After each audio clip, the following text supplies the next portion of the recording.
同じ犯人に2度も誘拐された少女を知っているだろうか。平和な田舎町で起こったこの奇妙すぎる誘拐事件、その裏には間抜けすぎる少女の家族と巧妙な洗脳を行う犯人との奇想天外すぎるトラブルがあった。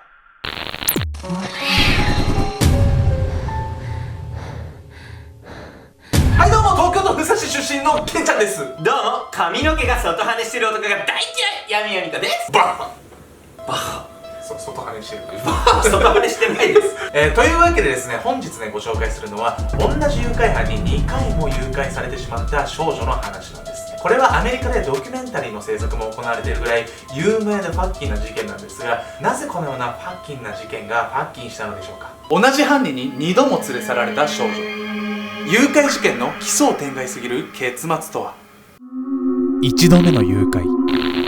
事件の舞台は1970年代のアイダホ州ポカッテロ。ここは住人たちが玄関に鍵もかけないような平和な田舎町。そこで暮らすのが花屋の父、専業主婦の母、3人の娘からなるブロバーグ一家。絵に描いたような幸福な家族だったんですが、ある出来事によって徐々にその幸せが崩壊していきます。その出来事というのがベチトールド一家との出会い。ブロバーグ一家が初めて彼らに会ったのは1972年の6月頃。ブロバーグ一家の母、マリーアンが地域の聖歌隊の指導をしていた時だったんです。彼らはお互い自営業で子供たちの年頃も同じだったため、すぐに意気投合。ほぼ毎晩ブロバーグ家にベチトールド家がやってきては世間話で盛り上がったり、子供たちと遊んだりと非常に仲良く過ごしていたんです。そんな幸せを後に崩壊させるのがこの男、ベチトールド一家の父親ロバート。彼はなんと5人の子供がいる家族の主であるにもかかわらず、ブロバーグ家の長女で10歳のジャンに明らかに執着するようになっていったんです。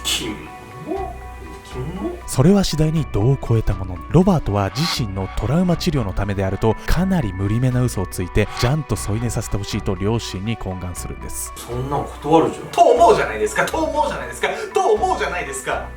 その春日みたいな。もちろんジャンの両親は非常に悩んだんですが、2人ともロバートを信用していたため添い寝を公認してしまうんです。しかもその回数はなんと週4回。もうこれウゲじゃない。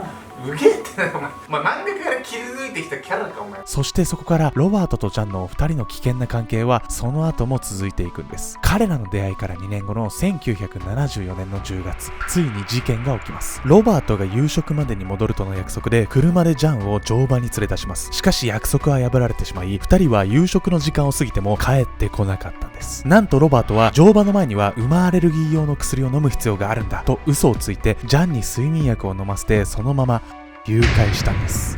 れっきとした誘拐事件がここに起こったわけなんですが、ジャンの両親はなぜか翌日になっても通報することはありませんでした。能天気だな。そしてそのまま放置状態が続き、結局通報したのは失踪からなんと5日後。しかも捜査官がブロバーグ家に到着した時ですら、夫婦は誘拐とは考えていなかったんです。一体なぜなのでしょうか。実はその背景にロバートによる大胆な仕掛けがあったんです。はいはいはい、私分かったよ。この夫婦ね、放置少女にハマってたのよ。クソゲーだなお前。クソゲーだなと少女ピンやっても何にもしないクソゲーや。やったことあるの？ないから。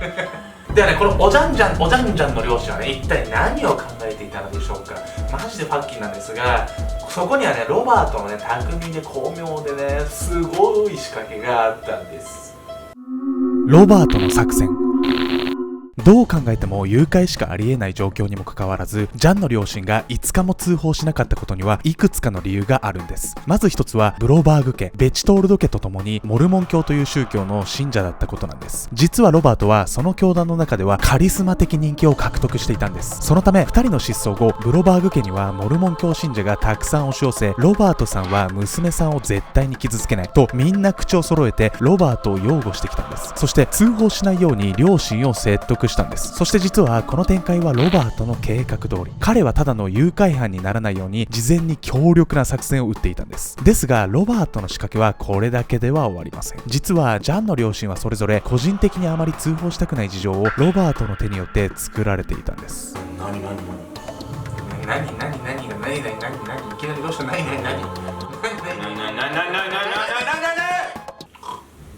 ジャンの母マリーアンですが、実は彼女ロバートと不倫関係にあったんです。ロバートはマリーアンにとって自分を特別な存在にすることで通報しにくいように仕向けていたんです。ではもう一方のジャンの父が通報したくない事情とは一体何だったのでしょうか。父の事情、それはロバートとの不倫。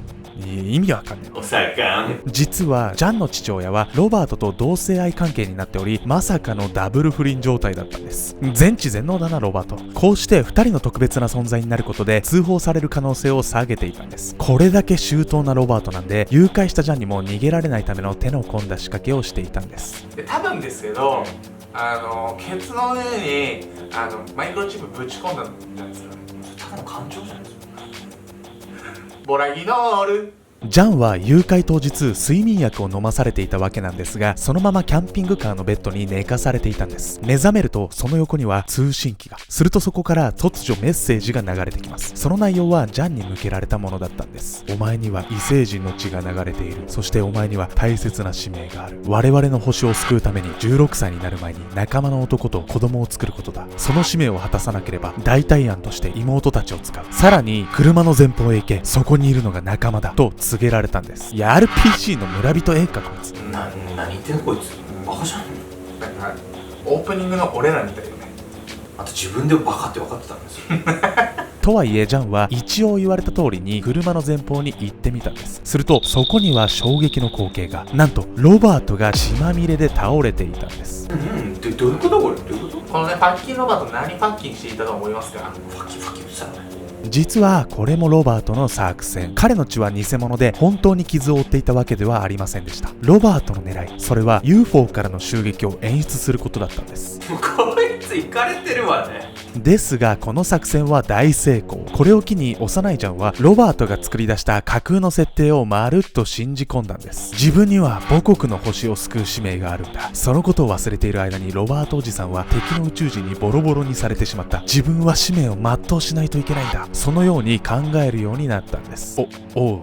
この時のジャンの頭には自分が誘拐されているという考えなどみじんもなかったんです。そしてその後2人は国境を越えメキシコへ渡ります。そこでロバートは突然ジャンの両親に連絡を取ったんです。彼はなんと自分とジャンの結婚承諾書にサインするように要求したんです。そう、ロバートの目的はジャンとの結婚だったんです。この頃には誘拐であることに気づいていた両親はこの要求を断固拒否。さらに連絡してきたことを逆手にとってロバートの逮捕を試みます。そしてそれは見事成功。無事にロバートを逮捕し娘のジャンを保護することができたんです。これで一見落着じゃない。なんここでね想定外のことが起こるんです。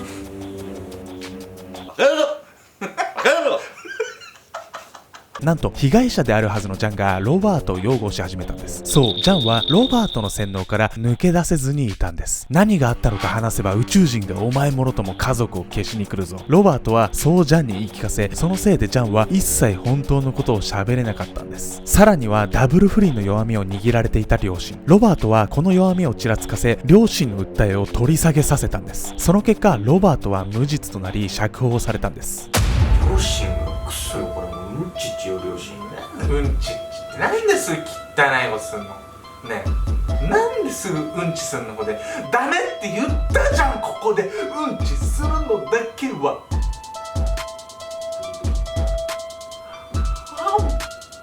こうなっちゃうんだよな。ここでね無実となったロバートなんですが、ジャンへの執念は終わっていなかったんです。ここからね悲劇がね再び幕を開けてしまうんです。2度目の誘拐。釈放されたロバートの心は全く折れておらず、もう一度ジャンに近づくことを決意します。そしてそのためジャンの母との不倫をさらに発展させていくんです。いやこれお母さんどうなってんの。娘誘拐した人よこのロバートって。もうなんかね人間っていうのはね多分ねそういうことじゃないですよ。多分もう目の前にいい人がいたらもう善悪がつかなくなっちゃうんです。もうそういう経験あるじゃないですか。好きだとそれ以外が全部暗くなっちゃう。なんか唐突に語り出そうやねあんたね。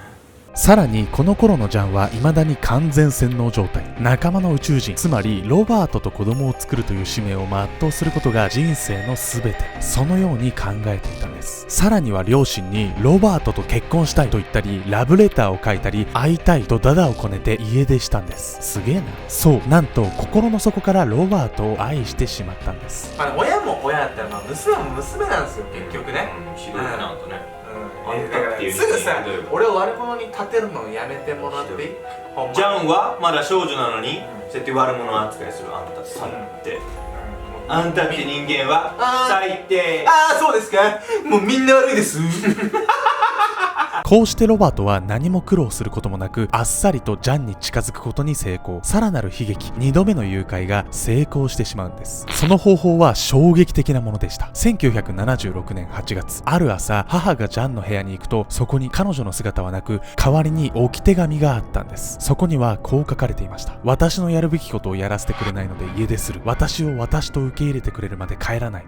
ロバートといる自分がいい。全員が壊れる前に出ていきます。ロバートとは無関係で自主的に家出しているような書き方になっているんですが、彼が関係しているのは明らか。実はこの手紙を書いたのはジャン本人なんですが、文面を考えたのはロバートだったんです。ではジャンの家出に気づいた両親は一体どうしたのでしょうか。なんと彼らはまたしてもすぐには通報しなかったんです。バカ、もうバカ。さらに前回よりも通報までに時間を空けたんです。その期間はなんと2週間。もう何も言えねえ。もうさらに伸びた。期末テストか、お前。期末テストか、お前。2週間。大学の期末テストか、お前。ギリギリ前日しかやらなかった、お前。種落としまくった、お前。興奮してきやん。誘拐した日から時間が空いてしまったため、警察の捜査は困難を極めることになりました。そうしてなんとか3ヶ月後、捜査官はようやく手がかりをつかみ、ロバートを発見。ですが、一緒にいると思われたジャンの行方は不明。なんで普通一緒にいたいんじゃないの？じゃあ愛してるの。でも不明だったんです。そこで警察はあえてここではロバートは拘束せず泳がして尾行することにしたんです。するとある日、ロバートがカリフォルニア州にある寄宿制の女学校に連絡していたことを突き止めます。そう、ロバートは寮のある学校に行かせつつジャンの居場所を隠していたんです。しかし警察の尾行によりその隠蔽工作はあえなく失敗。ジャンは無事発見され、その翌日ロバートは逮捕されたんです。そして後日、ロバートの判決の日、全米の注目が集まります。大方の予想は第1級誘拐罪で有罪というものだったんですが、この事件はまたしても予想だにしない展開を迎えてしまうんです。未だ洗脳状態が続いているジャンがまたもやロバートに不利な証言をしなかったんです。さらにロバートは医療診断の結果、精神異常と判定されます。その結果、彼に下った判決はなんと無罪。ロバートは精神養護施設に送られることになり、これまで犯した罪は全て不問とされたんです。そして彼はその後半年もせずに治療を完了したとして施設を退所したんです。裁判官までやばいじゃないこれ。もう意味わかんないね、もう。こうなると3度誘拐事件が起こるのではと思われるかもしれませんが、この後ジャンの洗脳は意外にあっさり解けるんです。そもそも彼女の洗脳の内容は16歳になる前に仲間の男、つまりロバートと子供を作らないと家族にとんでもないことが起こるというものだったんです。しかしとうとうジャンが16歳の誕生日を迎えました。まだ使命を達成できていないジャンは非常に焦りました。ですがいざ16歳になっても当然何も起きなかったんです。分かりきってるけどね。当たり前のように平和な日常が続いていたため、そこで自分が騙されていたことに気づいたんです。遅いね。こうして洗脳が完全に解けたジャンは事件についての全てを語り、ロバートは有罪になったんです。そしてロバートは刑務所に入れられてしまったら殺されると思い、自ら心臓の薬を大量に飲むことで自殺。次々と奇想天外な展開を見せた事件のオチは最も平凡で何とも後味の悪いものになってしまったんです。チャンネル登録と高評価よろしくね。